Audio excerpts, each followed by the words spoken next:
Coba kita hitung satu-satu sejarah atau klaim sejarah itu. Nah, kenapa NU itu didirikan di Surabaya, Pak? Tidak kemudian dibuat di Batavia? Itu juga ada sejarahnya, Pak. Nah, salah satunya karena Batavia dikuasai oleh Belanda dan menjadi pusat pemerintahan Belanda. Yang kedua, karena keberadaan kiai-kiai NU di Batavia di Jakarta waktu itu tidak diakui oleh Belanda karena posisinya vis-a-vis atau konfrontatif dengan Belanda. Pejuang, Pak.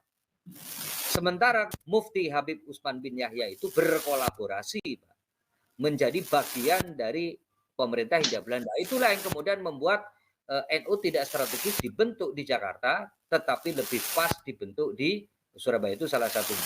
Efek dari pembelokan atau pemalsuan sejarah itu adalah disorientasi kader NU, Pak. Itu bisa membuat kader NU, umat itu bingung, Pak. Ini sakjane sing membuat sang mendirikan NU itu siapa sih begitu? Apa benar ada salah satu habaib yang berperan besar atas berdirinya NU? Nahdlatul Ulama. Nah, yang terakhir saya kira menyangkut kredibilitas organisasi, Pak. Ya, ketika sejarah itu diotak-atik, ketika kemudian sejarah itu dipalsukan, ketika sejarah itu di-abuse atau diselewengkan dengan cara yang sama sekali tidak ilmiah, dengan cara yang menurut saya meragukan secara metodologi, ini menurut saya pelecehan terhadap NU. Dan itu akan kalau ini tidak direspon dengan sangat cepat dengan baik oleh PBNU, saya kira ini berbahaya.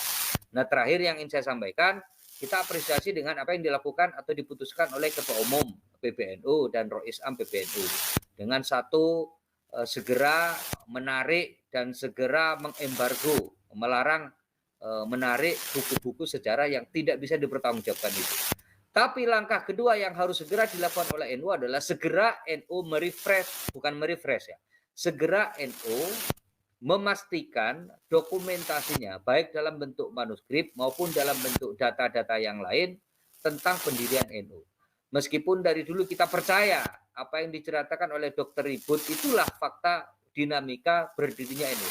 Tetapi saya kira PBNU itu harus membuat satu buku sejarah yang itu distempel benar sebagai satu-satunya buku sejarah yang otoritatif, satu-satunya buku sejarah yang secara resmi dikeluarkan oleh PNU, dan itulah yang menjadi pegangan tidak hanya kader NU tetapi jamaah Nahdien secara lengkap di Indonesia maupun di negara-negara lain. Saya kira segera langkah itu dilakukan dan saya kira NU punya sumber daya manusia yang kuat, NU punya kader-kader yang kuat untuk membukukan baik secara manual dalam bentuk buku maupun secara digital. Sudah saatnya PBNU memastikan dan membuat buku baku, babon lah kira-kira begitu.